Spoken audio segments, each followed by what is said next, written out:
Thank you for joining us. I'm Joy. And I'm Laura.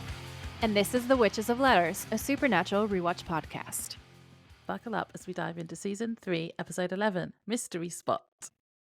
I do not care for large portions of this episode, all right? I know it's a fan favorite. I understand why people enjoy it, okay? But I am a Dean fangirl, and he just dies. He just dies this whole episode. And Sam is so sad for so much of this episode. And I'm not saying that it's not funny in places. There are scenes in this episode that I just like Sam freaking out and being like, I'm taking it down to the studs. That was hot. It was. That was hot. There's so many really funny things in it, and I do appreciate it. But oh my god, the emotional damage, you guys, of watching Dean die. The only one that doesn't get me is the Roadrunner death where the fucking piano drops on him and he just splats. Because that's funny. That's so cartoonish and ridiculous that I found that funny. But some of the other ones, it's just oh my god, my little heart. I can't take it. Yeah, some of them were rough. Yeah. I really like this episode. Oh, you've turned on me. You've changed your mind. No, I think it's really, really funny. Well, the first 2/3 of it, I guess. And then it goes really dark. Yeah. It's not funny anymore. But yeah. The ending is bro. Yeah. Bro. Why are you doing this to my feelings right now? Yeah. What have I done to deserve this? It's just pure comedy the first half, and then it's super dark the second half. Yeah. But it hurt my feelings. Sam is so hot this whole episode, though. I just have to agree. I'm not gonna lie. I'm not sure if I have a Dean thirst trap this episode. I feel like it's all Sam for this episode. Dude, when he rips his shirt and he has a bullet hole and he pulls the bullet out and he's all manly and shit and he stitches it up. That was so sexy. I was just I don't understand how I didn't remember that that's a scene that happens, but I have had 3 concussions as we've discussed. So I assume that that's what happened there, but wow. Okay. Wow. And I even know how they did that special effect because I've seen it. And what they did was they made a corset. He looks so funny from behind. He's wearing a corset of a fake torso that's a couple of inches, but it's modeled off of his torso. I don't know if it was maybe a little bit extra muscular. He's a very muscular man, but I think they might have added a couple of extra abs in there. But anyway, so that's how they do that effect. And because I was watching it, it was it looks so practical. It's obviously practical. It looks really real. It looks great. And for the longest time, I always wanted to know how they do things like that. And then I saw some behind the scenes photos in stages of them doing it. And I was like, this is so cool. That is cool. Yeah. I think I actually might have fallen in love with Sam this episode. But what do you mean? You've been a Sam girl for the longest time. I've always thought he's hot, but I think I actually love him now. But because I can kind of guess what's coming from all the clues, I feel like I'm gonna have my heart broken. A few times, probably, yeah. Yeah. But you will recover.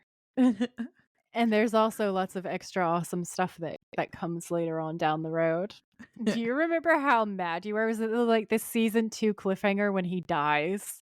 And you were like, what do you mean? What do you mean? I mean, everyone dies now. I've come to realize that. Yeah. I mean, Everyone Dean dies about 10 yeah. times in this episode. He dies so much. He dies even more than that because Sam is 100 times, isn't he? Yeah. At one point. 100 So days. Yeah. So it's gotta be hundreds of my sweet baby Angel Dean. It doesn't affect him because he doesn't remember it, does he? But no. Oh, his poor little body. I'm not okay with it. I do have some fun facts for the preamble. Oh, tell me. Well, one relates to what we've been saying because so Jared doesn't like this episode. Well, he according to IMDb, regards this episode as one of his least favourites because he had to cry all week and it was emotionally taxing. So yeah, he doesn't like this episode. Our poor sweet Jared. Yeah. Also, apparently, according to Jared again, this episode was written to serve as a season finale if the writers' strike forced the production to a halt. And Oh. so Dean was going to be dead at the end, and the Trickster would not bring him back. That is so typical of Supernatural. What, killing Dean? Yeah. Yeah, stop it. But because the strike was settled, the episode continued to be just a regular episode. And then because of the strike, season 3 only has 16 episodes instead of 22, which is we're nearly coming to the end of season 3. Yeah, we're almost Short one. there. Yeah. Yeah.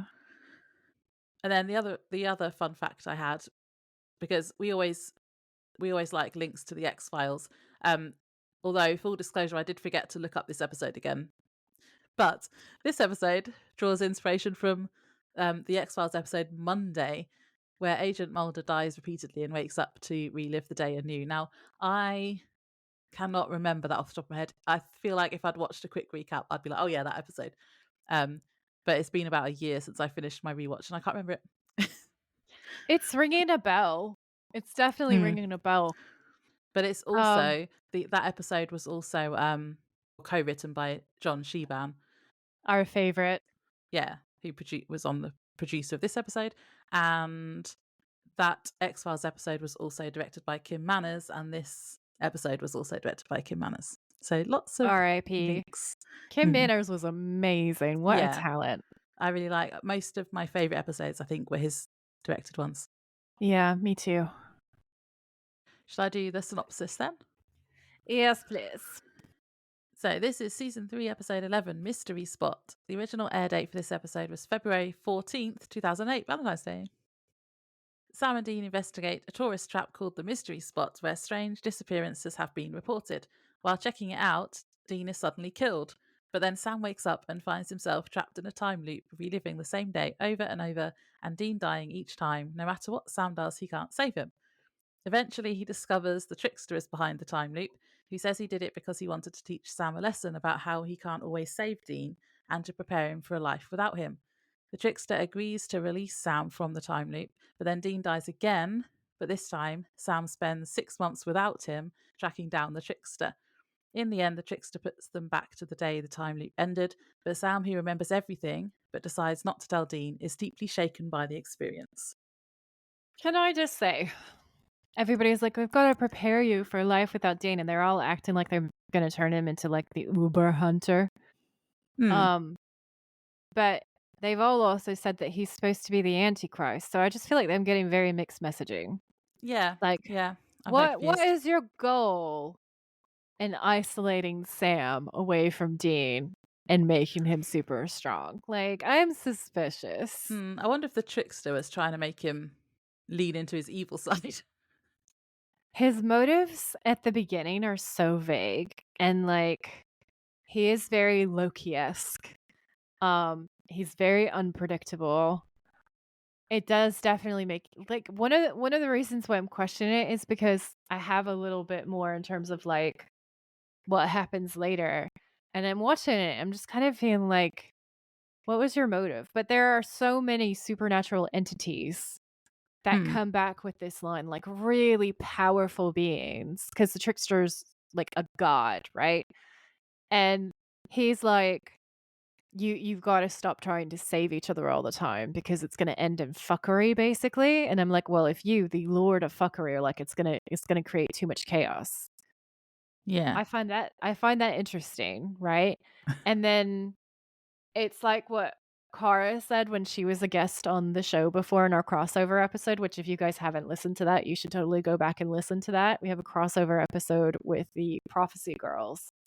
And she was saying how there's that meme of them folding over each other being like, "No, I'll save you. Oh, yeah. No, I'll save you." Over and over again, like forever. And that is literally Supernatural in a nutshell. And so many powerful beings come to Sam and Dean are like, you've got to stop trying to save your brother. And they're just like, shut up, you're stupid. And they do it anyway, which is the essence of the whole show. But, like, it becomes kind of comical and kind of epic, and I really love it, because I feel Yeah. like the heart of the show is always about their bond and their love for each other, and so even though we're watching some really fucked up stuff sometimes, it's so wholesome. It's Mhm. somehow so wholesome. Like It's the great. brotherly bond. Yeah. Wholesome horror. Yeah, no, I like it too. I had a question about the little teasery bit we get at the start, or the recap, the then bit. Do you know what I mean? Yeah, I do. The then of the then and now. The then Yeah, of the then and now. Um, do you think they were trying to throw us off by they just literally showed every single monster that's ever been in Supernatural so far? I do. I do. Because there's some trickster stuff, but then there's other stuff where it's like it could be this one. Oh, it could be another Mm. djinn. Yeah, it had like the Um, gin in it. Yeah. yeah. But then it's the trickster. So like I they like to lead us in sometimes with red herrings. And that's fun. So I Yeah. kind of like that. Yeah. Okay, so in the opening scene, Sam wakes up to Asia's heat of the moment on the alarm clock, which is now another earworm in my head all week. By the time we got to the end of watching this episode, I had heard that so many times that I swear to God, if I hear that song, I'm just gonna fly into a violent rage. Yeah, like Sam was at one point. I am unhinged Sam. That's hot. Unhinged Sam was so hot. Anyway, Unhinged Sam was crazy hot. I feel like they realized the potential for some of the other episodes when he was like pretending to be Meg or whatever. And they were like, wait, wait, wait, mm, wait. We need more of angry Sam. he can Thank do you. everything. He can He he can do can. everything. He can do comedy. He can do the horror. He can do everything. He's amazing. Yep. He is amazing. Jared Padalecki, thank you for existing. Yeah. Okay. Thank you. Thank you for brightening our days. So he wakes up to that song on the alarm clock radio, and he takes the piss out of Dean for his taste in music. They brush their teeth together. I felt cute. Oh, oh, oh, oh, oh. Did you see how this is an echo of episode 1? No.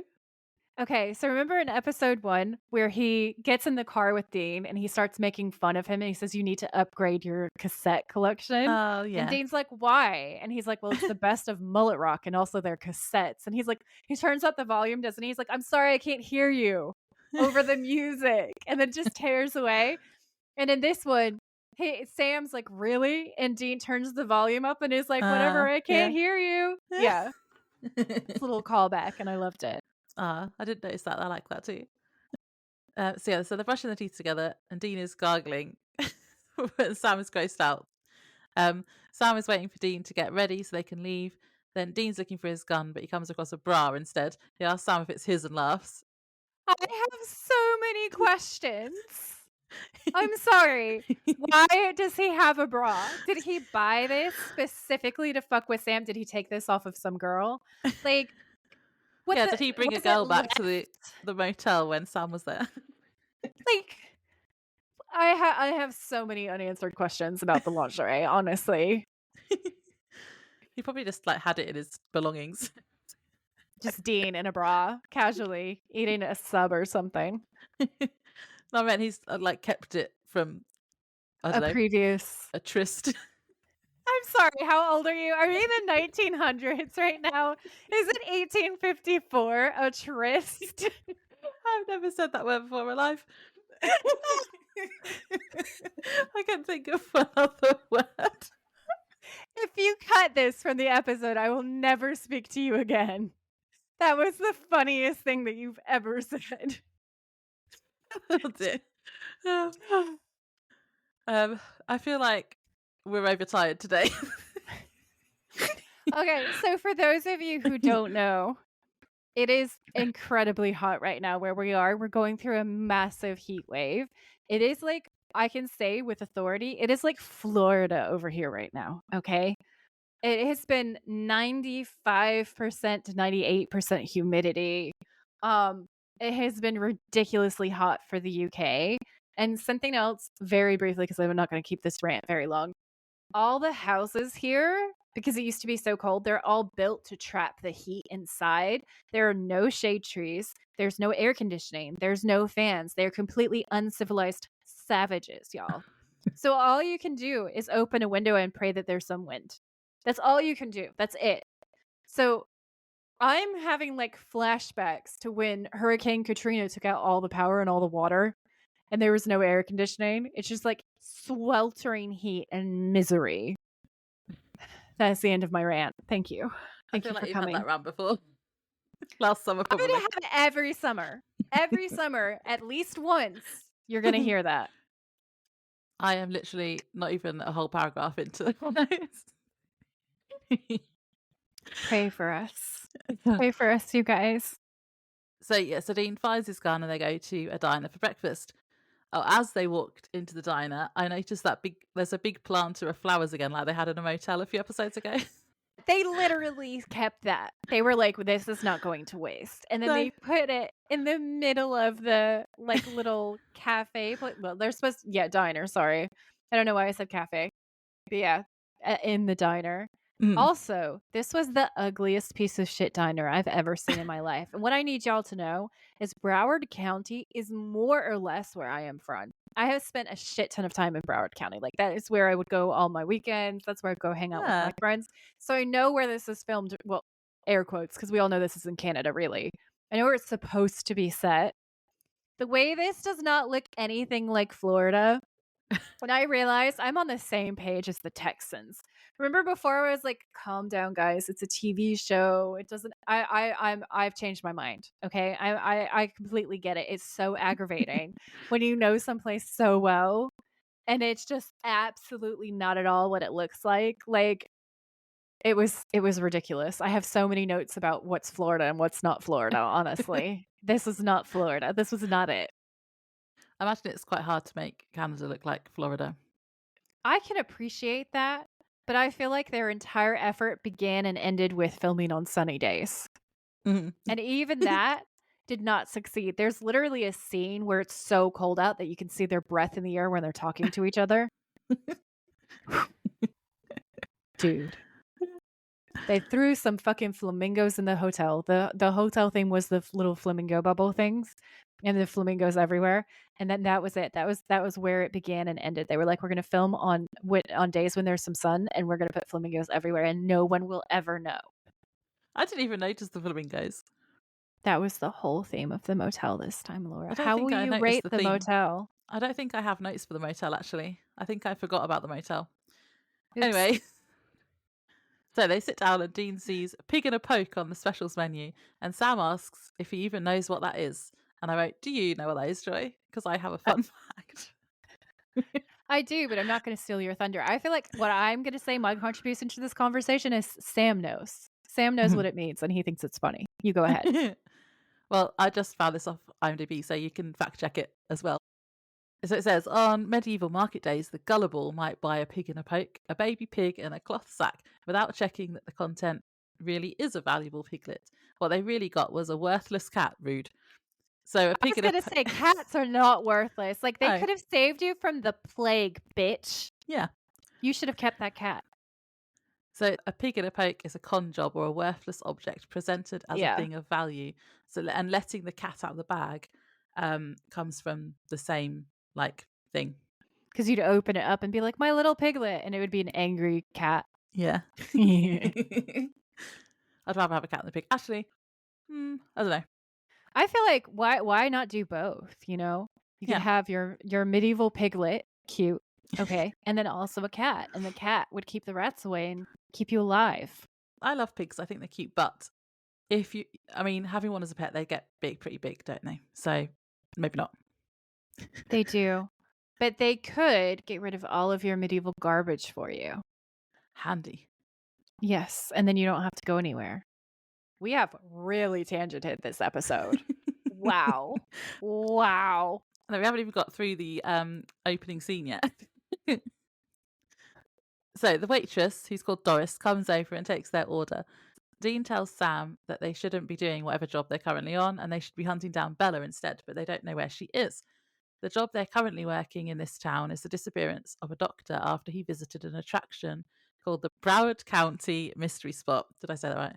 You did, yeah. The waitress comes back with their coffees and some hot sauce. She drops the bottle of hot sauce on the floor, which smashes.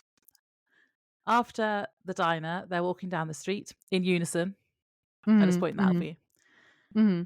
They pass a Thank you. dog who barks. Dean is saying how much the mystery spot sounds like a tourist trap. Sam points out that there are places in the world where holes open up and swallow people, and he gives the Bermuda Triangle and the Oregon Vortex as examples. And then Dean sarcastically says, "Oh, and the Broward County Mystery Spot." Oh, so much sarcasm. Yeah, I love his sarcasm. I obviously know what the Bermuda Triangle is, but I don't think I've ever heard of the Oregon Vortex. I have got it right here. It is a tourist attraction Ooh. in Oregon. It's another mystery spot, which is what my Easter egg is about. It's the mystery spot and the birth of the mystery spot and kind of like what it came Ooh. out of. Um, so they say on their website, let's take all of this with a very, very large grain of salt, that the Oregon Vortex is a spherical field of force, not force field, but field of force. Sure. Okay. Half above the ground and half below the ground. The word vortex simply means a whirlpool of force, like a whirling mass of water, especially one in which force of suction operates. It's such a whirlpool or whirling mass of air, or one of the form of a visible column or spiral, such as a tornado. A vortex, essentially a whirlpool of force. Oh, Jesus Christ, who wrote this? That is not a concise paragraph. It's really not. I'm just going to skim some of this because it's silliness. Also, they keep saying the word force over and over again. They really do. Who doesn't read what they've written, guys? Why are you posting this online and not checking it at all? Don't be lazy. It says apparently you can't stand upright because of the vortex. So it says the visitor assumes a posture that inclines towards magnetic north. Wait, are people standing in this vortex? They're going and standing in it. And then Okay. it says another person on a level platform recedes from you towards magnetic south and they appear taller. When they approach you coming towards magnetic north, they become shorter. This is contrary to the laws of perspective as we know it, and it must be seen to be believed. I have to Um, say, that doesn't sound as exciting as the Bermuda Triangle. it really doesn't, does it? But then I was of the generation who grew up obsessed with the Bermuda Triangle for some reason. Yeah, no, me too. It's all of us kids of the 80s and 90s. Yeah. There's lots of X-Files type episodes of things about it, I feel like, and it was really in popular culture, and it was always like one of the mysteries that we had in our Yeah. textbooks too, growing up. Yeah, I feel like I was fascinated by that when I was younger. And quicksand. Yeah, quicksand was another big one. Yeah. So they're claiming that it has to do with a magnetic effect. And there are places where I think it's something called a gravity well, right? Where um, you get different gravitational forces in particular places because of geological formations, I think it is. Don't quote me on that because it's in my notes in a different place, which is my Easter egg later. But glancing at it quickly to just like check what he's talking about, they're saying that it's one of those where uh, the force of gravity is different. Now, when I looked this up and fact checked it scientifically for the mystery spots as a whole, um, basically what happened was back in the day, people got poor. I'm talking like Dust Bowl era. People had no money, and so whole towns were dying and becoming ghost towns. And so, what do? You make a mystery spot. You make a mystery shack. So, while it's true that there are areas where gravity is a little different, it is like a millibar of difference. It's not. You'd have to. It's scientific that you could check these things, but there's not like really physical signs of it. So what all of this stuff is it's a very entertaining hoax where they've built buildings where parts of the buildings are actually sunk into the ground and there's a second floor and it's an optical illusion so Hmm. that it creates the appearance of these crazy effects, these like vortexes. Someone's taller, someone's shorter. you're trying to stand upright, but you can't because you're leaning over, and every single thing is like a little piece of trickery and chicanery. I kind of like it. It's kind of endearing. They're old-fashioned places. You take kids there and it's like really family friendly and stuff, and it kind of blows the mind. Some of them have actual dioramas explaining how the trick is done, and that's kind of fun because what they do is they break down the science of forced perspective and teach people about how that works. But yeah, I thought it was really entertaining when I looked it up and they were like, "Oh," I was like, "Oh, there are gravity things." And then I looked at the amount and it's like you wouldn't notice. You would never know unless some scientist dude came up and was like, "Did you know that there's a tiny bit of gravity difference here?" Just right. Just right. You wouldn't know. uh, when you said Mystery Shack, it reminded me of Gravity Falls. I love that show. That's exactly why I said it. Oh. Because that is what his so the Mystery Shack is based off of mystery spots. That's like his whole Ah. thing. So there'd Yeah, be and like that's claims like of that like area as well, isn't it? Set in it that area. is. Yeah. So it was just a way for people to stay alive. And I think there's harmless it's harmless. It's harmless fun. It's literally like you go somewhere, you have a wholesome day out with your family. You see things that seem like they're impossible and it's entertaining and it's kind of magical and like it's not taking anything away from anyone. It's not hurting anyone. It's not exploitative in any way. It's not like going to a circus. Yeah. It's just fun. Hmm. So I think we should add it to the road trip, Laura. Okay. We should go to a mystery spot. Yeah. There's something near me. I don't think it would count as a mystery spot, but it's an upside down house. And you go in and everything is upside down. So you can have photos. And then when you take photos and then turn your photos upside down, it looks like you're like flying and holding onto stuff. It's quite cool. Oh, that's really fun. I don't know if that would like super trip me out. It made me feel really dizzy when I came out of it Yeah. because some of the floors are like really slanted in places. So you have to like scramble up certain bits. And then obviously, because you're kind of walking on the ceiling of a room, so all the rooms are Yeah. laid out in different set like a different layout, and then they have some like tables and chairs on the ceiling, but that's really the floor, and the ceiling is all sloped, which is actually the floor that you're walking on. You might have to hold my hand in there because I'm gonna be like, I don't know where I am. I don't know what's happening. Take me home. Yeah, it made me feel dizzy, but it was fun. Yeah. Maybe the trick is to be a little bit drunk Oh, you'd fall over and and yeah. die. You'd I felt like I was drunk when I wasn't walking through it. So I've been in it's one of the oldest places in the UK and it's that pub that Tolkien used to drink in down by Trinity College. And I felt like I was drunk because it's so old that the building is slanting and it gives this really weird Alice in Wonderland effect. Ah, And cool.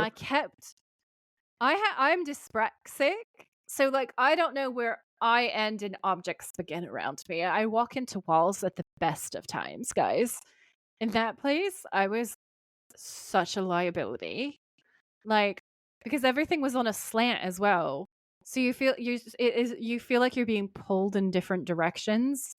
It's probably a lot like being at a mystery spot to be honest with you because it was so sunken down and it was just like it really messes with your perspective. I literally, if we go, someone should film it because it'd be hilarious. Because I'll be like, Laura, I don't know where things are. Laura, I'd pull it together for the photo ops, and then I'd be like, Laura, I want ice cream. Yeah, so anyway, back to the episode. Dean asks Sam about the law, and then a woman bumps into Dean as they are walking and says, "Excuse me." Sam says that the law is freaking nuts, actually, which made me laugh. Yeah, He does say funny things sometimes. Um, he's great. and then he says, "They say these places, the magnetic fields are so strong they can bend time. Space time? Yeah, Space and time. space Space. time. They can bend space time. Sending victims no one knows where."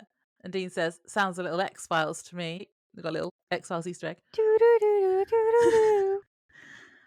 Um, I liked that because we've made so many comparisons between this show and the X-Files, including in our preamble today. But I think this Mhm. is the first time that they've actually said it. Oh, they have called themselves Mulder and Scully before, though, Mulder and haven't they? Scully. 'Cause Dean's like, "I'm not the chick, you're the chick. You're a Yeah. redheaded woman." Um, but, Yeah. it's the first time he's actually name dropped the X-Files, which Yeah. is fun. Yeah. I really like that. So then they pass two men trying to maneuver a desk into a building, and they decide they should go to the mystery spot tonight once it closes and have a look. And then we cut to that night. They enter a room via a door at the end of the corridor that is like bright neon green and has a black spiral painted on the walls. It's, like, very hypnotic looking, Yeah. and, it also reminds me of the opening to The Twilight Zone. Mhm. So, Sam and Dean walk in with flashlights because we all know they love a flashlight, all right? And it's really cool visually. It's really, really cool. It's a little bit like a Scooby Doo episode because of the color palette. And so Sam has the EMF meter going, and Dean's like looking around the place, and he's getting more and more annoyed.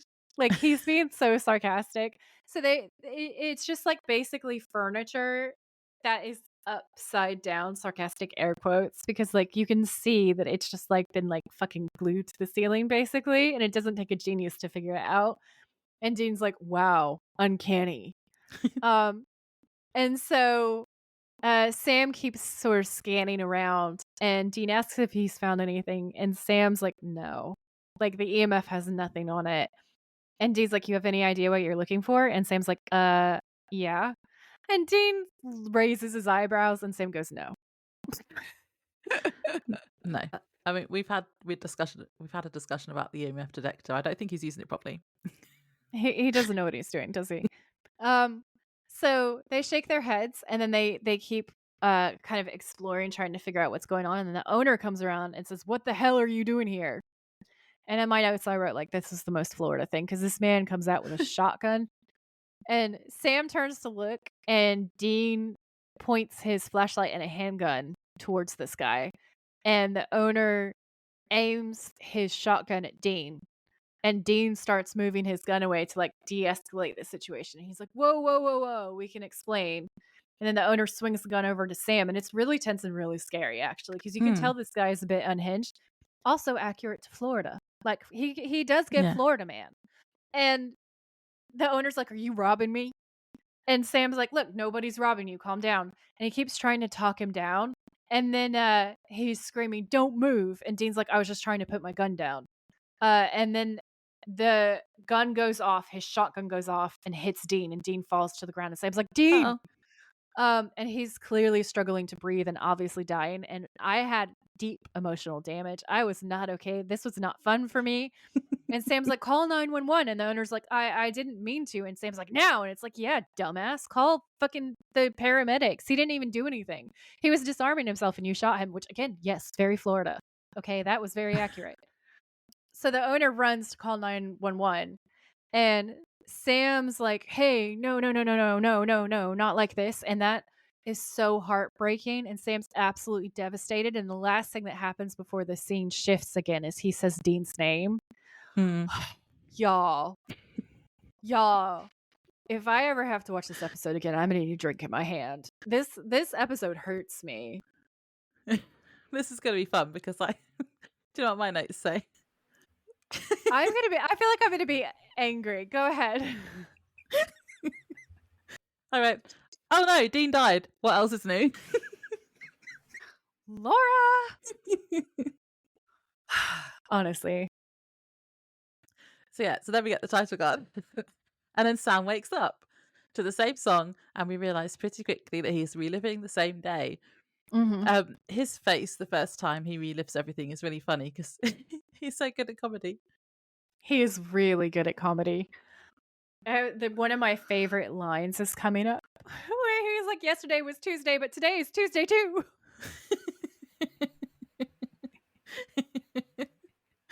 Oh.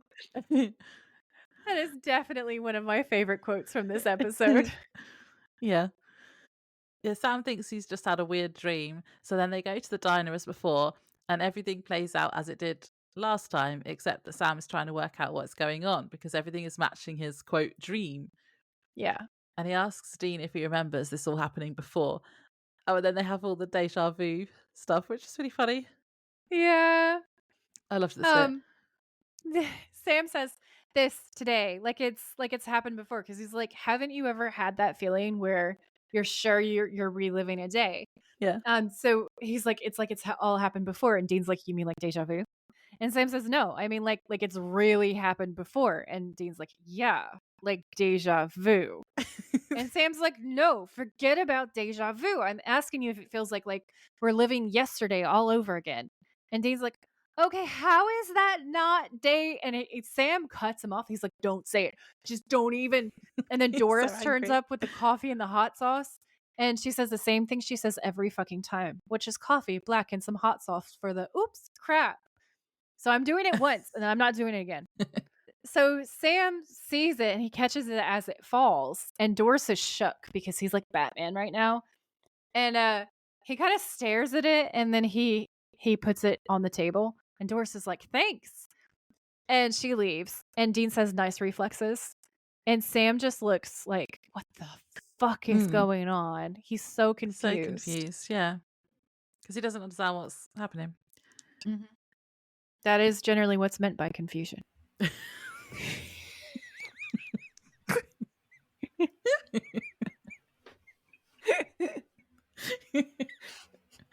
Oh dear.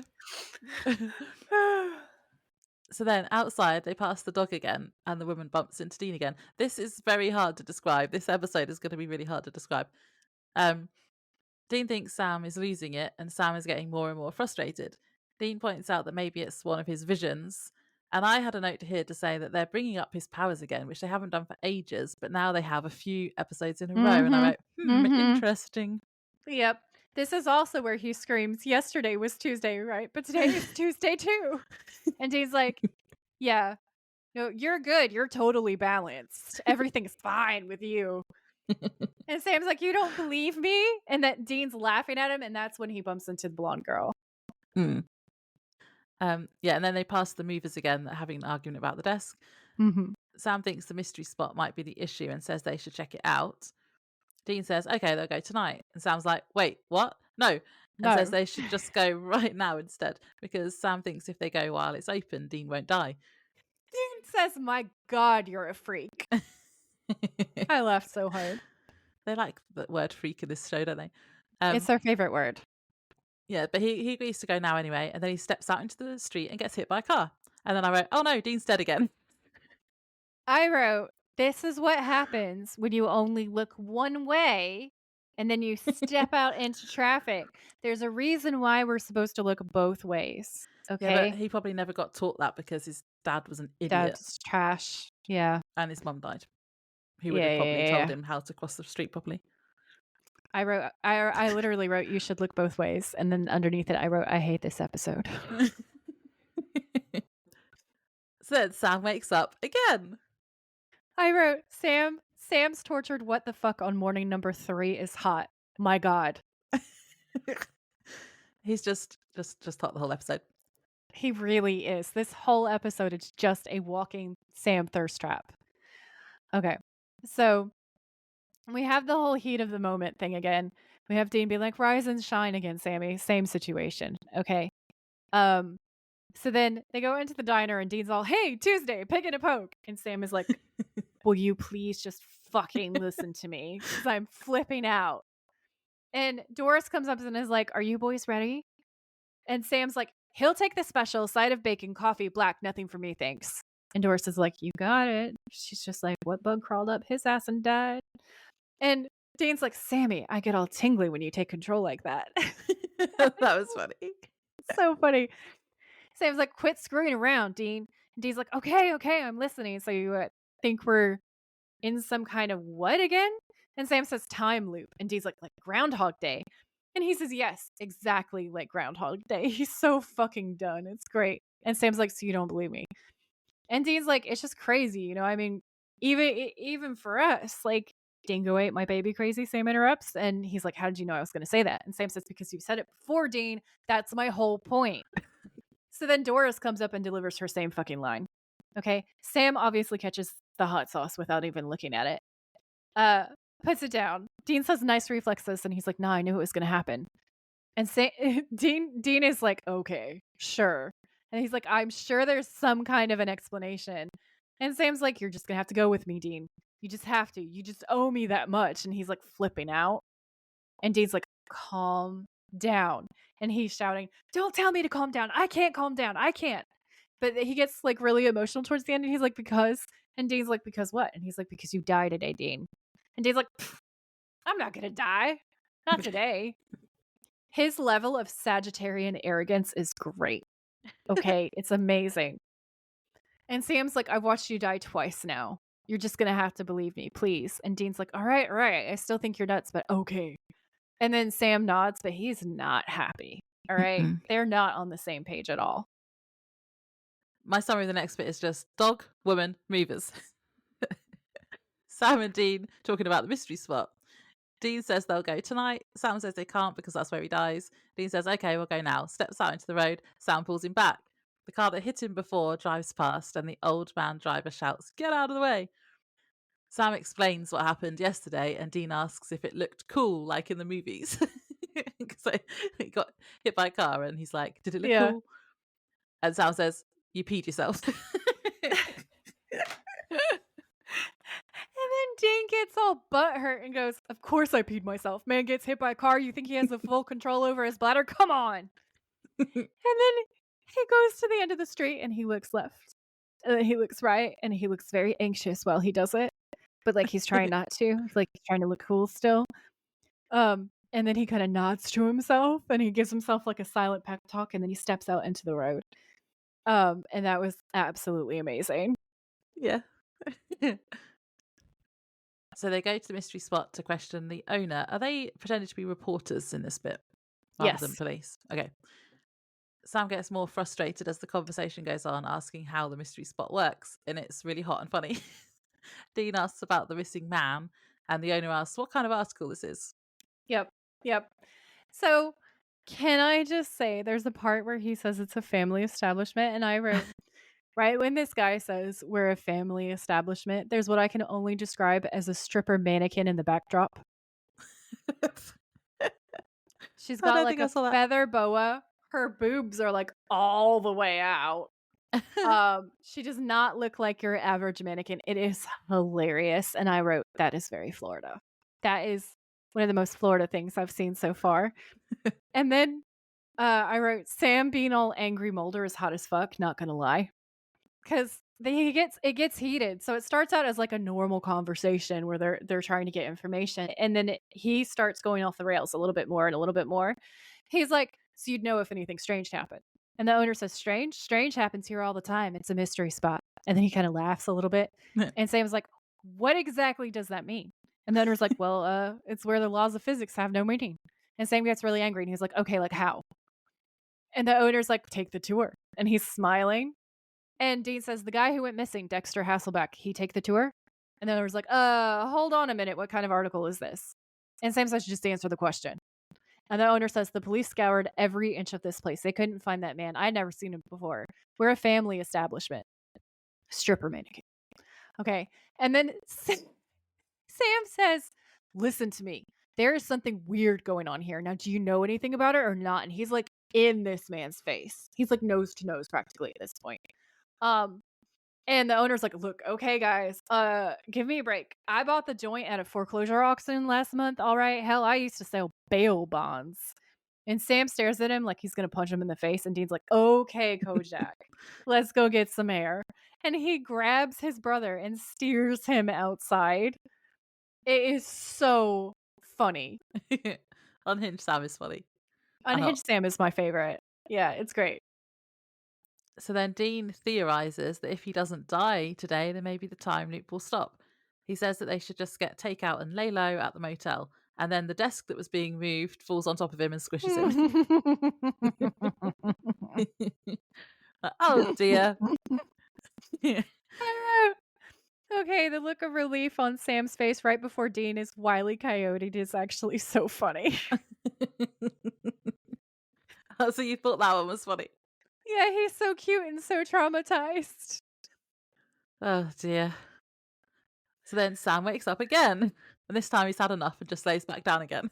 I went, oh, poor Sammy. And I said, I know poor Dean too because he keeps dying, but he's oblivious to Yeah, it all. In fairness, Sam is yeah, having to witness his brother die over and over again. yeah, it's terrible. Um, so we get all the same stuff, and then we go into the diner, and Sam has the most, like, despairing face, right? Because he's just like, "Oh," and you're hearing Dean say the same shit. He's like, "I think you're nuts, but whatever, we'll just figure it out." And Dean so sorry, Sam's like, "Thanks."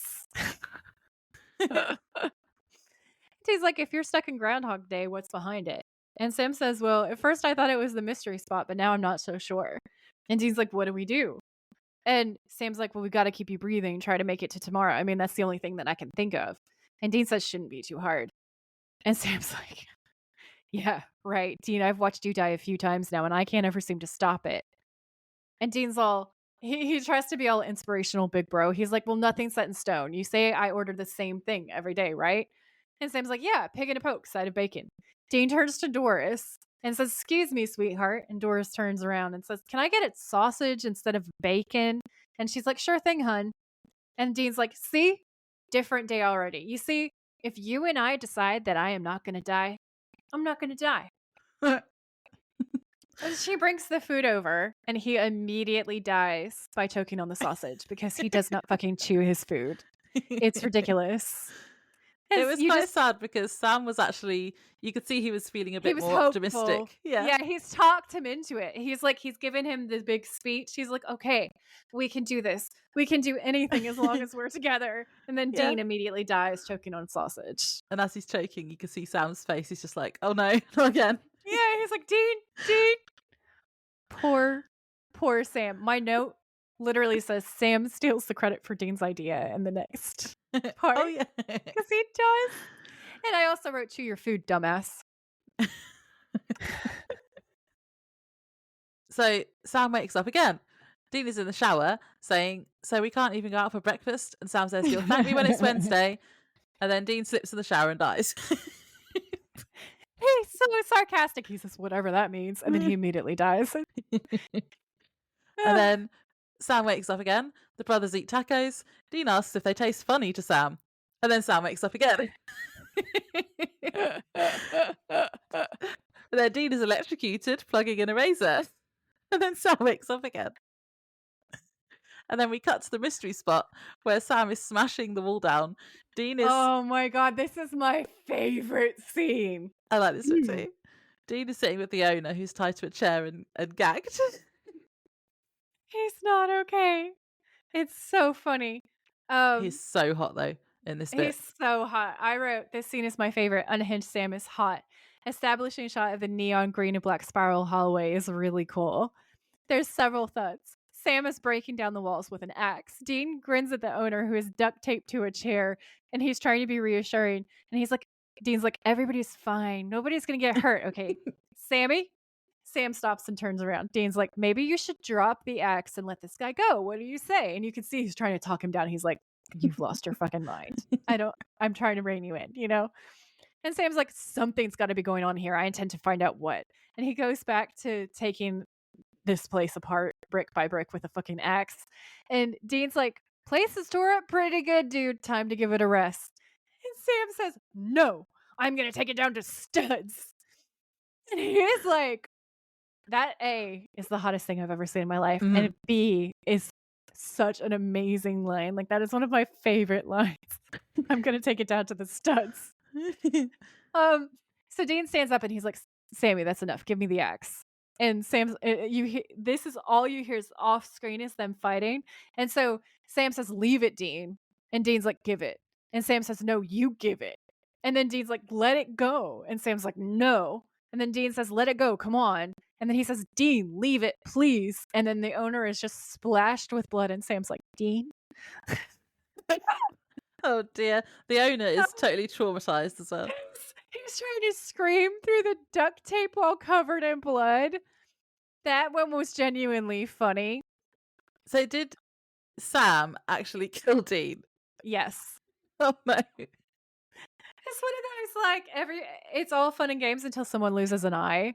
But it's like you could tell they were just having one of those brother arguments, and Dean was trying to be the big brother to be like, Yeah. "Listen, you're crazy. You need to give me the X right now because you've just lost your mind." And they get into a tug of war with it. And Sam is way taller than Dean and bigger than Dean. He's going to win the tug of war. And he's clearly like, come on, please just let go. Obviously doesn't realize that Dean is really stubborn. And I can just see this playing out in my head, even though we don't see it on screen.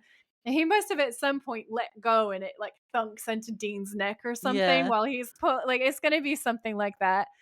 And that's so cartoonish that I actually found it really funny. It was a combination of thirst trap to cartoon comedy that like got me. That was good. If the whole episode had been like that, I would feel like everybody else. Mm. It was Sam's no that did it for me. For me, it was I'm taking it down to studs because he meant it. He was going to tear the whole building apart, and that's hot. So Sam wakes up again. They go to the diner again. As the old man leaves, Sam knocks into him. And I was like, this is suspicious. But then we find out when they sit down that he stole his keys, so he can't run Dean over. And I just wrote, Sam is totally depressed this time round. I wrote Sam pickpocketing this old man. Hot. So then they're sitting down at the table. We see Cal, who doesn't look like he has a lot of money. And she's telling him that he has to pay for something if he wants to stay inside where he is. So he gives her some change and orders a coffee. Sam and Dean sit down at the booth. Dean predictably says, "Hey, Tuesday, pig and a poke." He's so excited every time. It's great. Sam puts the keys on the table.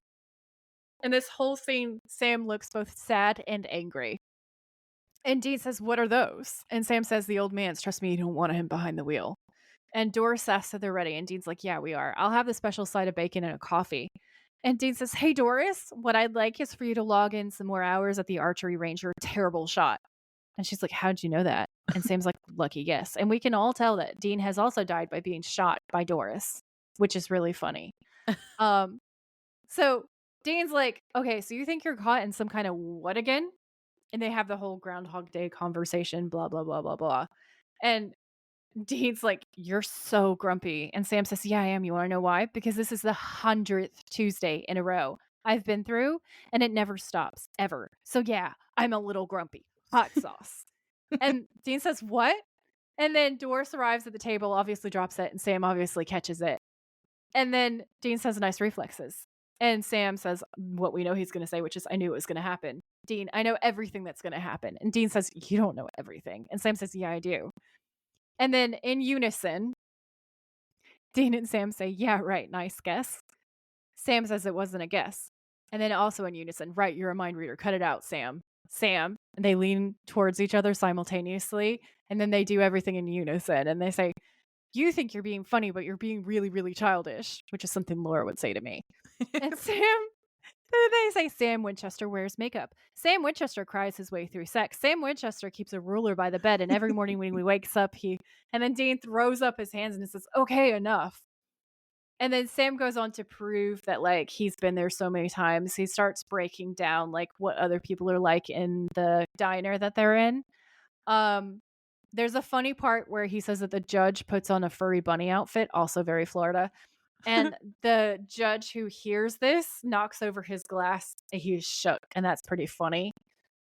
So Sam points out that he's lived through every single possible Tuesday, and he's watched him die every single way. He's ripped apart the mystery spot. He's burnt it down. He's tried everything that he knows of to save Dean's life, and he can't figure it out. And every morning he wakes up, and every morning it's Tuesday. And I was like, I want to see the part where he burned it down. Okay. Yeah. Because, not gonna lie, him ripping it apart with an axe was amazing. I really wanted to see him commit arson. That would have been great for me. Thank you. And then my notes just say on the scene, us and Brad Cruiser, I love it when they talk in unison. Yeah, that was funny. Yeah. I want to know how many outtakes there were for that scene. Yeah, I wanted to know how many times Sam accidentally killed Dean during this time loop when he was annoying him. Like, I know if it was me, there probably would have been at least one time where I stabbed him in the neck in the diner when he's like, "No, you're just crazy." I would have been like, okay, so It's outside, it's the street, it's daytime. Sam says, "Dog," and the dog barks. And, then Sam says, "Where's my dang keys?" And you see Mr. Pritchett, the old dude, looking for his keys, and then he's like, "Where's my dang keys?" And Sam says, "Excuse me," and then they collide with the blonde girl again. And then Dean says, "She's kinda cute." And then he's like, "Wait, wait, wait, wait. All these times when we've done this, have I ever done this?" And then he goes off and he's like, "Excuse me, miss?" And Sam's like, "No." And you can see this glimmer of hope on his face because this is the first different thing that's happened in over Yeah. 100 days. So Dean says, "100 Tuesdays and you never bothered to check what she was holding in her hands." And he holds up this flyer. And Dean says, "That's the guy who went missing." And Sam stares at the name and we see that it is the same guy. And Dean says that that's the daughter. So Sam grabs the flyer and runs after the blonde girl and says, "Ma'am, miss," and we don't know what happens next because while he's talking to her to get information, Dean fucking gets himself killed by the dog. The dog is growling and barking, and Dean goes up to it all happy. He's like, "Hey, buddy, does somebody need a friend? Good boy." And then you just hear him screaming as the dog eviscerates him. So This was the part of the episode that I didn't think was very believable because that dog was really cute, and I don't think that dog would kill someone. It that's fair. was like a really cute dog. It was like a fucking golden retriever. Yeah. So it At wasn't a least, violent dog. and it's what it was supposed to be silly, I think. Um, it's not Yeah. exactly like that dog was Cujo, so I don't know. But yeah, it was funny. Yeah, Dean's very funny. dying again. That's It's all he does. It's what he does this whole episode, isn't it? what he does best. Okay, so Sam and Dean are back in the diner. Dean's eating and Sam is researching. In the background, there's a man eating pancakes with bright pink strawberry syrup. Sam tells Dean that Dexter Hasselback was a professor and a journalist. The strawberry man leaves. We gotta take note of that. Strawberry man. Strawberry man. Sam says that he writes about tourist attractions, mystery spots, UFO crash sites. He gets his kicks debunking them. I mean, he's already put 4 of these places out of business here. And he turns the laptop to face Dean. And on screen is the biography of the author of the blog, which is the Hasselback Report, with a picture of Hasselback and a headline that Dean reads aloud. He says, "Dexter Hasselback, truth warrior." More like a pompous schmuck, if you ask me. Dean says, "When do you have time to do all this research?" And Sam's like, "Come on." And then he packs up the laptop, they get up, and Dean's laughing, and Sam's like, "What?" And he says, it's funny, you know? I mean, this guy spends his whole life crapping on mystery spots and then he vanishes into one. It's kind of poetic, you know, just desserts. And Sam says, "You're right. That is just desserts." And then he notices the man's abandoned plate and it has this part of a pancake and then loads of pink syrup. And Dean says, "What's wrong?" And Sam watches the man walk by the diner windows and he says, "Guy has maple syrup for the last 100 Tuesdays. All of a sudden he's having strawberry." And Dean basically makes a free country comment and like goes off because he doesn't really understand what's happening. Dean follows it up and says, "What? He can't choose his own syrup? What do we become?" And Sam says, "Not in this diner. Not today. Nothing ever changes in this place ever except me." And then you see this close up and Sam's eyes close and so we realize that something weird's happened because like this is the first time that you just see him. So presumably Hmm. Dean dies, but we don't see it happen. See, Um, I thought this was maybe the trickster thought, oh, he's getting too close, so that I'm was gonna my make him wake up. theory. Hmm. That was my theory because that would also explain how confident he is when he goes after him. Yeah. So they're at the diner again. Sam isn't talking to Dean this time. He's just staring at the man. This was probably my favorite one, actually. When Dean asks him a question, he just says, "Eat your breakfast." He's just not engaging him in conversation at all. It's hilarious. The man leaves and Sam follows him and accosts him outside. He grabs him and pushes him against a fence and holds a stake to his throat. And Dean isn't really convinced that Sam's onto something here. But Sam accuses the man of being a trickster. And at first, we aren't sure either, but he eventually drops the act when Sam says, "We've killed one of your kind before." And then the man morphs into the trickster from Tall Tales, which was episode 15 in season 2, and says, "Actually, Bucko, you didn't." And I wrote, "Dun dun dun." Because, yeah, at the end of that episode, they thought they killed him, didn't they? But it wasn't him. It was an illusion. Welcome to Illusia. Okay, so only cool people will get that reference, which is to another very cool TV series with kind of a similar episode, actually. Okay, there's also a part where Dean says, "What's in the bag?" And all I could hear was Laura being like, "What's in the box?" I think I missed that. It's right before, it's as Sam is walking out, Dean sees the bag and is like, "What's in the bag?" Uh, So, I wrote in my notes that confronting the trickster was a very cool, if perhaps tactical error. So, Sam confronts the trickster and says, "Why are you doing this?" And he says, "You're joking, right? You chuckleheads tried to kill me last time. Why wouldn't I do this?" And I thought, yeah, that's a fair point, actually. And Dean says, "And Hasselback, what about him?" And the trickster says, "That putz? He didn't believe in wormholes, so I dropped him into one." And then he laughs because he laughs at his own jokes. So do I. Yeah, me too, to be fair. He says, I made you the second you hit town." And Sam's like, "So this is fun for you, killing Dean over and over and over again?" The trickster's like, "1, yes, it is fun. And 2, this is not this is so not about killing Dean. This joke is on you, Sam. Watching your brother die every day forever." And Sam says, "You son of a bitch." And I was like, "Oh, it's a Dean line from Sammy." Um, Because he's the turning into trickster, him. yeah, he is. The trickster says, "How long will it take you to realize you can't save your brother no matter what?" And Sam's like, "Oh yeah, I kill you? This all ends now." And the trickster goes, "Oh, hey, whoa, okay, look, I was just playing around. You can't take a joke? Fine, you're out of it. Tomorrow you'll wake up and it'll be Wednesday, I swear." And Sam says, "You're lying." And he says, "If I am, you know where to find me having pancakes at the diner." And Sam looks at Dean and then back at the trickster and he says, "No, easier to just kill you," which is actually completely accurate, to be fair. And he says, "Sorry, kiddo, can't have that." And he snaps his fingers. And Sam wakes up. But this time, it's Wednesday. Because there's a different song, and it's Huey Lewis and the News with Back in Time, which Mm-hmm. is a Back to the Future reference. Ooh. I love that movie. Same. I haven't watched it for ages, actually. I need to watch it again. Mm. Sam is so happy that it's Wednesday. And we work out that Dean actually does remember the day before up until they saw the trickster. And Mm-hmm. then Sam says that they should leave town. So then Dean is packing up the car and Cal, the guy from the diner, walks up behind him. Dean thinks it's Sam at first and asks if they should really just let the trickster go. He turns and sees it isn't Sam and Cal has a gun. He asks Dean for his wallet.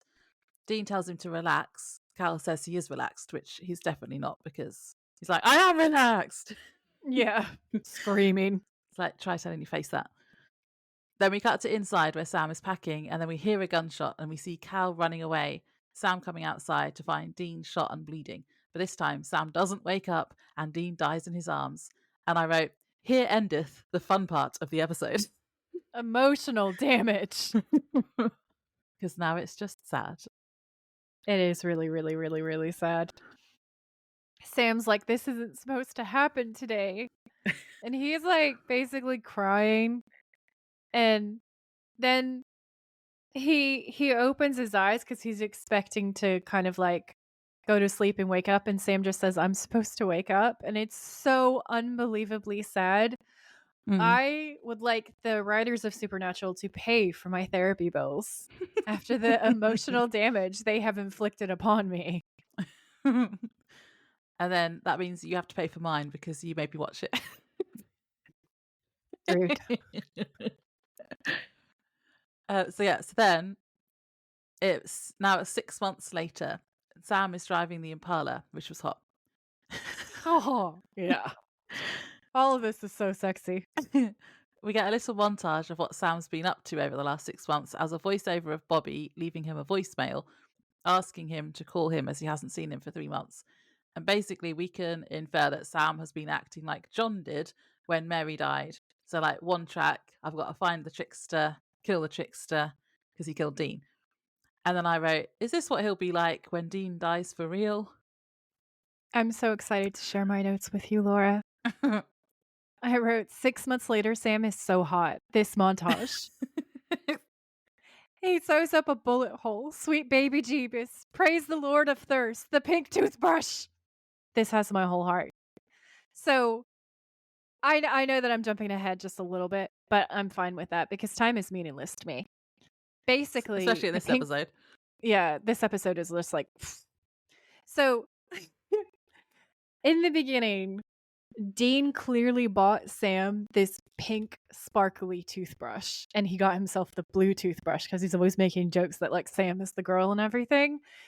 Sam kept the pink sparkly toothbrush because it's what Ah. Dean bought him. And he uses it this entire time, even while he's being like this ridiculously ultimate, like man version of himself. And that is the cutest thing I've ever seen in my entire Ah. life. It has my whole heart that he keeps the pink toothbrush because he loves Dean so much. He hangs on to this stupid pink toothbrush. It's just, oh, it's amazing. Yeah. So the Bobby voicemails, I have like a summary of them. So Mhm. basically, he says that he's worried about Sam. He says that he doesn't want him sitting alone in a motel obsessing over the damn trickster, and that no one man should take on something like this. And then he says, in Austin, Sam did a hell of a job on some vamps. Bobby tells Sam that he found the trickster. But did he? Dun, dun, dun. I liked this montage bit because we haven't really had that many scenes like this, I don't think, so far. And it's kind of cool because it shows that Sam is really alone because he hasn't got Dean. And there Hmm. isn't really any need for the back and forth dialogue because we can see what's been happening from Bobby's voicemails and from the montage. And I feel like it would take away from the intensity. If he was like on the phone to Bobby and they were having a whole conversation, it wouldn't be as intense. I completely agree. And I think it does a couple of different things because when it's that visual and you're seeing the montage of Sam firing the gun, going and killing things, ripping off his shirt all manly and hot and amazing with the camera angle being below him. And it's so fucking cool. And then you see him dealing with the bullet hole and sewing himself up. I might rewatch it just for that scene. Not going to lie. For that bit, I'd written cutting his shirt off, hello, getting the bullet out, ew, this is gross and hot at the same time. That's such a Laura thing. But yeah, what's really fascinating to me is multiple people, by they I mean like Dean, Ruby, so many people have been trying to say like Dean's gonna exit this life. And then the only person left is Sam, so Sam has to become Dean, basically. And his whole life, his big brother has been there to protect him, look out for him, all these things. And so what we're seeing is the reversal. You're getting to see what happens when Sam has to protect Dean instead of Dean protecting Sam. Mm. And it's hot. Okay. It's so hot. He's such a badass. And it's really interesting because like unhinged Sam is probably more violent than just Dean. Just Dean being damaged. And there's just so many layers to it. Because for a while, you're like, are you even related to John and Dean Sam? Like, are you not just like pure Mary or something? Like, what happened with these genetics? This episode, you see that Sam is very much related to those two. Like, this is hardcore John and Dean vibes. He is completely obsessed, like Laura pointed out, and he's so unhinged and so violent, like Dean. Um, it is amazing. I love it so much. Yeah, he's very much acting like John. Yeah, and Dean when they were looking for John at the beginning of the Yeah. season 1. Yeah. Yeah. Hyper focused, incredibly violent, super hot. Mm. 10 out of 10. Good job. Good job, Supernatural. Thank you, Jared Padalecki. So then we cut to Bobby at the mystery spot doing some sort of ritual. Sam comes in and Bobby hugs him. I'm like, oh, Bobby, even though it's not Bobby. Sam shows no emotion whatsoever, though, and asks what they're doing there. And Bobby says it's the last place they know that he worked his magic, as in the trickster, and he's found a summoning ritual to bring the trickster there. Sam asks what they need for the ritual, and Bobby says a gallon of fresh blood. And Sam points out that would mean bleeding a person dry. And Bobby says it has to be tonight, otherwise they'll have to wait another 50 years. And Sam's like, cool, cool, cool, I'll go kill someone, and goes to leave. And then Bobby tells Sam that he's breaking his heart. And Sam's like, what? And Bobby's like, I'm not going to let you murder an innocent man. And I was like, yeah, you can't murder someone, Sam. It's wrong. Bobby says he only brought Sam there because he wouldn't see him or return his calls, and he didn't think he'd really kill a man. Sam says he thought wrong then and shouts at Bobby. Bobby then basically says if he wants Dean back so bad, he's going to have to kill him and use his blood. And then he gets a huge knife out. Sam doesn't want to kill Bobby, and we finally see some emotion. Bobby pushes it and hands the knife to Sam and gets down on his knees. Sam says, okay, but only because you're not Bobby, and stabs him with the big stake. And at first I was like, I don't know, I'm not convinced though. And then a bit later I put, oh, phew, it wasn't Bobby. Yeah. Because he's the trickster. I wrote down the clue that it isn't Bobby. The hat is new. It's completely new and shiny and untouched. And then I also wrote down Bobby would never suggest a ritual that he wouldn't do himself. Like, he just wouldn't do that. He'd just be like, no, you've got to find a different way. I wrote the Bobby part doesn't really sell because Sam was so sure. I think it's supposed to tell us that he's lost it, but I don't know. It might be stronger without it. It's a cheap emotional low blow. It's possible that I was really in my feelings about all the Dean deaths and then also traumatizing Sam so much, but that was how I felt at the time that I wrote my notes. And then I was like, that steak is still a foot long and girthy. And then I wrote, at this point, I'm actually starting to believe Laura's crazy green eye conspiracy. That's what I think on green eye. I didn't even have anything for this. Everyone. Anything for this episode. Everyone in this scene had green eyes. And I was like, oh God, I think she might be right. I remember looking at the Trickster's eyes earlier, but I thought he had brown eyes, but maybe it was in different light. His eyes are the same color as mine, with a little variation. They're very like hazel. Yeah, so there are lots of green and then also some dark bits in the center. So depending on what light you see his eyes in, they either look green or brown. Okay, that explains that then. Yep. Green eye conspiracy living on. It does live. I did have a question here though. So Bobby's not Bobby and he's the trickster. Does that mean that all the voicemails from the montage was the trickster? I've got a theory. It must be bunny. No. So my theory is that most of those were actually Bobby, and it's just the last few that was the trickster. Because if this situation was real, Bobby would have been doing all the things that Bobby was doing. He would have tried to stop him from isolating himself. He would have talked to him about things. He would have been trying to help him find the trickster. I think that the trickster just beat him to the punch because obviously he knows where he is. He's himself, isn't he? So like, it's just an easy way to like insert himself and trick Sam. So he must have known that Bobby was looking for him as well, and then maybe just the one where he says, I found him, was him. Because you've got to remember that the trickster is basically a god, isn't he? So he has a lot of knowledge, a lot of resources, and he's a tricky motherfucker. So that's my theory. Okay. So Laura and I had a partly shared note space for this episode, and in the notes, because she's giving me directions, she put, Joy, you can do this bit because you love the trickster so much. You do love the trickster. I was like, yes, I do. So I'm delighted. Here I am doing the trickster. Phrasing. So he says, the trickster talking to Sam, the back and forth, because Sam's obviously called him out and like unveiled that he's the trickster. And the trickster's doing his whole villain monologue thing. And in his villain monologue, he says, you're right. I was just agreeing with you. Pretty good though, Sam. Smart. Let me tell you, whoever said Dean was the dysfunctional one has never seen you with a sharp object in your hands. Holy Full Metal Jacket. And Sam says, bring him back. And Trickster says, who? Dean? Didn't my girl send you flowers? Dean's dead. He ain't coming back. His soul's downstairs doing the Hellfire Rumba as we speak. Sam says, just take us back to that Wednesday, when it all started. Please, we won't come after you, I swear. And soulful Sam begging is the most adorable thing you've ever seen in all your damn days. Okay, you guys? It is his puppy dog eyes. Sad eyes. Who could resist that? No one, not even a god. So Trickster says, you swear? And Sam says, yes.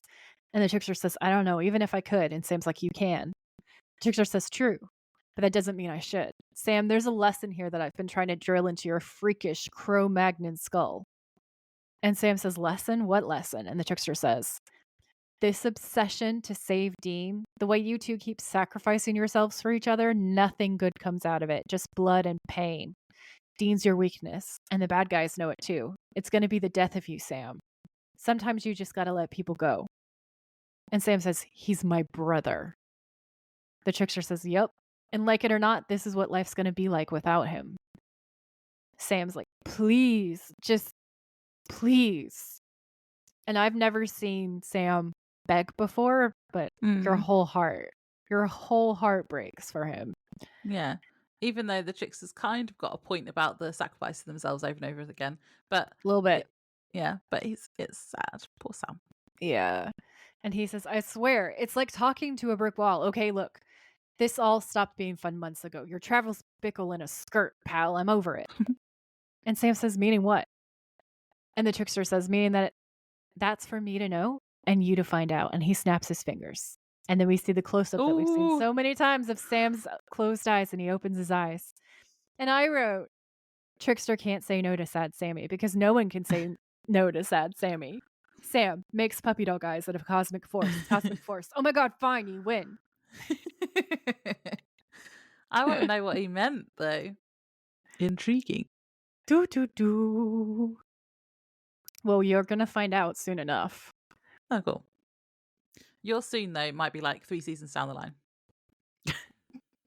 I don't have a sense of time. What is time?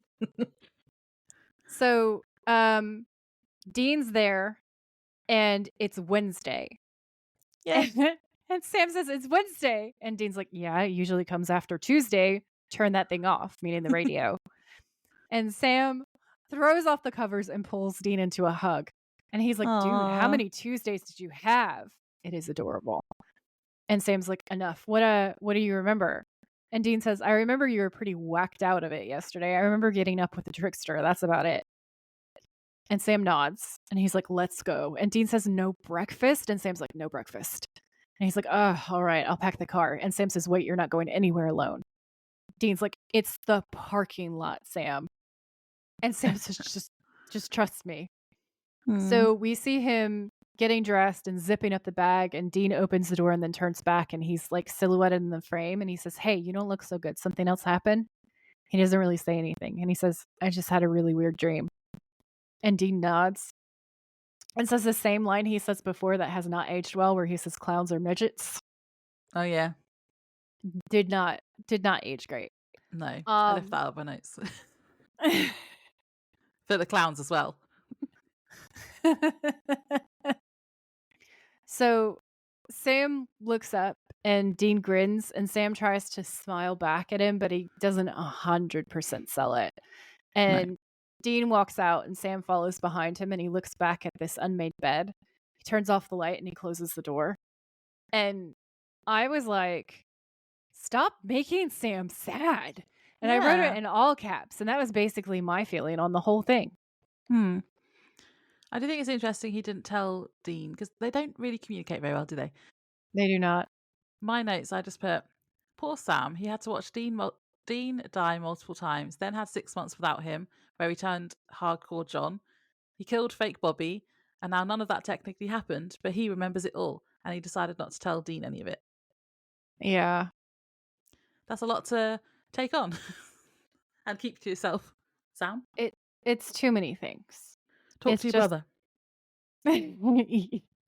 Which is funny because he really is being Dean now. They've truly flipped roles, haven't they? Because Dean's the one who's like, I don't want to talk about my feelings. And Sam's like, come on, he's share. being more John this episode. But I mean, they're the same thing, really. Yeah, it is the same thing. Yeah. Because Dean just emulates his dad, doesn't he?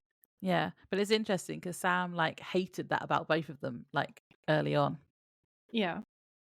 So, because we have reached the end, basically, I have a sneaky little Easter egg that I put in because I was a bit disappointed. Not disappointed with the mystery spot part because it is cool. And I do have more about it in my show notes and the links. But I thought, what are other ones that are Really cool. So I have a little short list for you guys that I'm going to put here because it goes with the mystery spot theme, and then we can play games. Okay. So there are all kinds of really cool mysteries in the universe. So I'm gonna tell you guys about a couple. So the first one is dark matter and dark energy. So this makes up the vast majority of the universe's mass and energy, and yet we can't directly absorb or interact with them.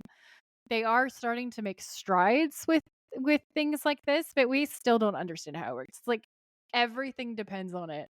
Everything is connected to it in some way, shape, or form because the whole universe is connected to it. We have no fucking clue how it works. And I kind of love that. Hmm. Then there's gamma ray bursts. So these incredibly powerful, short-lived bursts of energy from distant galaxies are still not fully understood. We don't know. Basically, we just don't know. We don't know. Um, Don't know a lot, then do we? no, we have the expanding universe theory, which is, I think, what physics has basically settled on. This is how things work, but with the accelerating expansion of the universe, which is driven by dark energy, it's a huge puzzle for cosmologists because they still don't understand dark energy. So it's like, they're like, this is definitely the linchpin of everything, but what is it? What does it do? We don't really understand. How does it work? I don't know. Then we have natural phenomenon, which is ball lightning.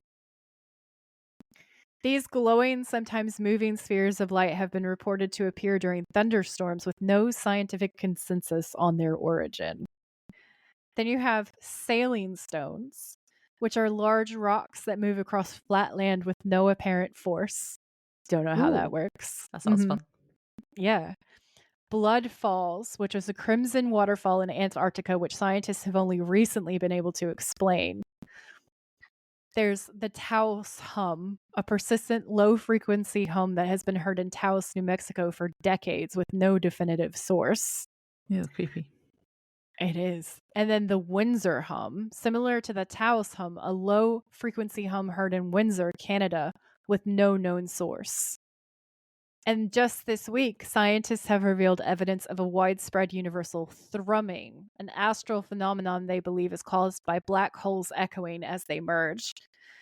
And then people theorize that it might be the reason behind some of the hums that people are hearing, Hmm. but they don't know for sure.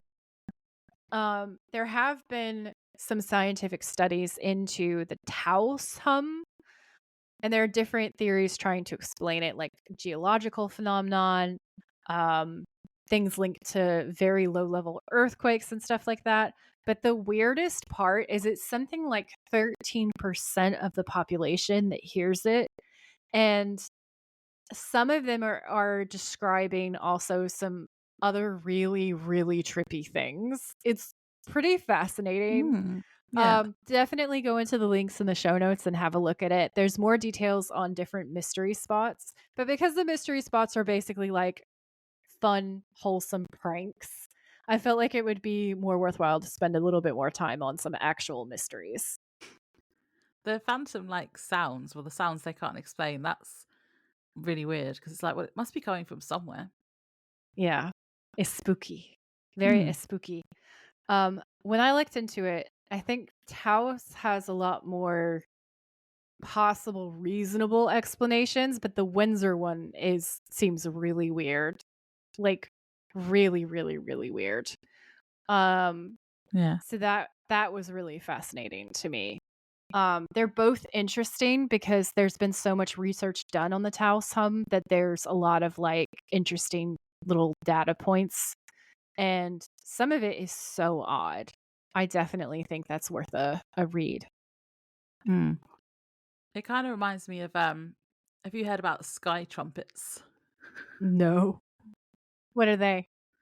It's like people hear random trumpet sounds all the time and they don't know what it is. And some people think it's like aliens. Some people think it's, just something geological. That's so cool. I love a mystery sound. Oh, this is interesting. Google says, "What does it mean if you hear trumpets in the sky?" And it says, "The majority of people are familiar with earthquakes, but there is another phenomenon that it is not nearly as predictable and louder, skyquakes. Skyquakes are enigmatic sounds typically described as a very loud boom or trumpet sounding noise that has no apparent cause and seems to come from the sky. That's pretty fascinating. Yes, it's like people hearing really loud. Well, they sound like trumpets. I have heard someone had a video of it. It must have been on another podcast, and they played the sound that someone had recorded, and it Yeah. was really eerie. Oh, I'm gonna have to watch some of these. That's really cool. But there's lots of different explanations for it. Some Yeah. people think it's like aliens. Some people Mhm. think it's like you say the skyquakes. Um, some people think it might be military doing stuff. Yeah. But yeah, It's very, very interesting because sometimes the immediate, apparently rational explanation isn't always the right explanation. And then later on, there'll be some big flaw in it, and we still won't know how something works. And that's always fun. I love a good mystery. Did you want to play end of episode games? yes. So villain hot or not? I wrote, eh. I thought you liked the trickster. Or did you I just think it's love funny? him, but he's sleazy, isn't he? Yeah. And I think we said sleaze is this last time as well, it's didn't we, a actually? huge turnoff. Like, theoretically, in theory, yes, but in actual practice, no. Yeah, no, same. Yeah. What was your episode scare rating? I wrote emotional damage in all caps, and then I wrote 6. Oh, see, I wrote it wasn't scary. The first like 2/3 of it were hilarious, and the last third Yeah. was just sad. And I wrote 2. Yeah. Yeah. It's not, like, scary, scary. It's just, like, emotional torture scary. Yeah. It scared me in my feelings.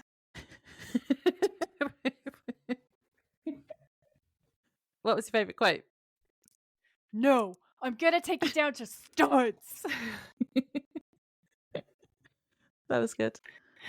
Um, I have 2. I've got Dean saying, "Sammy, I get all tingly when you take control like that."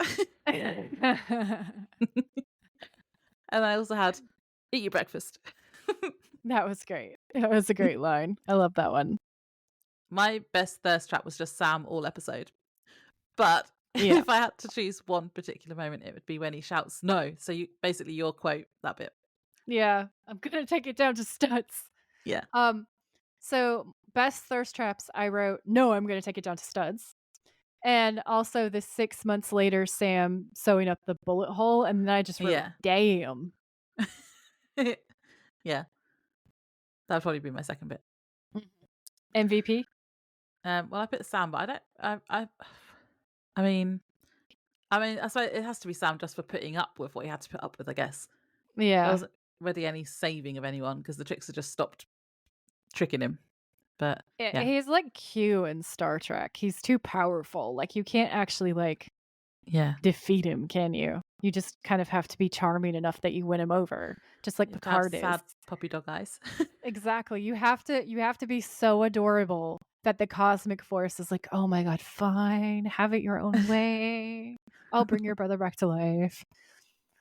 Um, I love that so much. So that's why Sam is the MVP. I wrote that Sam was the MVP, comma, duh, because it's his puppy dog eyes. That's what Yeah. does it. That's Uh, why there's still a show, isn't it? So, yeah. And then, yeah, motel rating, I haven't written anything. So you I just didn't missed even that. notice it. I was too busy Um noticing sound. I wrote 4 out of 5 stars because it was better than most of the other ones that I've seen them in, and there were flamingos everywhere, but in, like, a fun way instead of in an unhinged way. It was a little unhinged, but it wasn't as unhinged as others. They're like these little bubbles in the metal bit that they always do. Yeah. The little bubbles, and then inside were, like, flamingos, and I How thought it did I was miss really this? cute and detailed, so I gave it a 4. I don't know how I missed it. I need to I go don't back know. because I like Did you flamingos. pass out?